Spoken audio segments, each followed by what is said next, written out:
বাবা, মা আসছি। এই তুই আবার কোথায় যাচ্ছিস রে? থানায় যাচ্ছি। থানায়? ওই করো তুমি সারাদিন। শোনো আপা, সামনে বিয়ে, এবার এই সমস্ত থানা পুলিশ বন্ধ করো। বাড়িতে একটু থাকো, একটু রূপচর্চা করো, মুখে একটু সর লাগাও। মা কি বললো মাথায় রাখো, রূপচর্চা ঠিক আছে, ভালো করে সর লাগা, বেশি করে দুধ কিনে নিয়ে আয়, ফুটিয়ে সর তৈরি করে আর সেটা সারা গায়ে ভালো করে।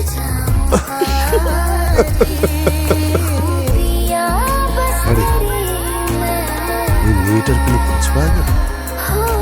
না বাবা, কি যে হলো, হঠাৎ একদম বিপক্ত জানো। আসছি বাবা। হ্যাঁ আমি